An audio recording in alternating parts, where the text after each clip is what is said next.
சினிமாவா இருந்தாலும் அரசியலா இருந்தாலும் எந்த விஷயமா இருந்தாலும் துணிச்சலாகவும் தன்னோட கருத்துக்களை வெளிப்படையாக பேசக்கூடிய நடிகையாக இருக்கிறவங்க தான் நடிகை வனிதா விஜயகுமார்.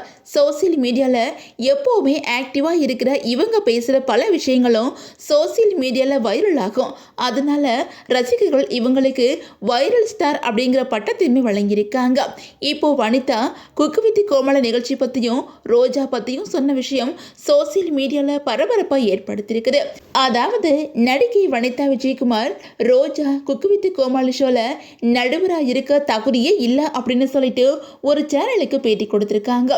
அந்த பேட்டியில அவங்க என்ன சொல்லியிருக்காங்க அப்படின்னா, குக்கு வித் கோமாளி சீசன் 1 நிகழ்ச்சியில கலந்துக்கிட்டு நான் வின் பண்ணியிருக்கேன். அந்த நிகழ்ச்சியில நடுவராக இருக்கிறதுக்கு எல்லா தகுதிகளும் எனக்கு இருக்குது. ஆனா எந்த தகுதியும் இல்லாத ரோஜாவை ஏன் நடுவராக்குனாங்க அப்படின்னு தெரியல. ரோஜா எனக்கு நல்ல நண்பராக இருந்தாலும் அவங்களுக்கு நடுவராக இருக்க தகுதியே இல்லை. செஃப் தாமுவுக்கு அடுத்தபடியாக அந்த இருக்கையில் அமர தகுதியானவன் நான் தான். இந்த விஷயம் செஃப் தாமுவுக்கே நல்லாவே தெரியும். இதை பற்றி விஜய் டிவியில் சம்மந்தப்பட்ட ஒருத்தர்கிட்ட கேட்கும்போது, இதுக்கும் எனக்கும் எந்த விதமான சம்மந்தமும் இல்லாக்கா, என்ன மன்னிச்சிடுங்க அப்படின்னு சொல்கிறாங்க. அது மட்டும் இல்லாமல் குக்கு வித் கோமாளியில் முன்னாடி இருந்த சுவாரஸ்யம் இப்போ இல்லை. எதுக்காக ஜோடி ஜோடியாக கூப்பிட்டு சமையல் நிகழ்ச்சிகள் நடத்துகிறாங்க அப்படின்னு தெரியல. அந்த நிகழ்ச்சியில் நிறைய சுவாரஸ்யம் இருக்கும், சிரிப்பு இருக்கும். ஆனால் அது இப்போ இல்லை.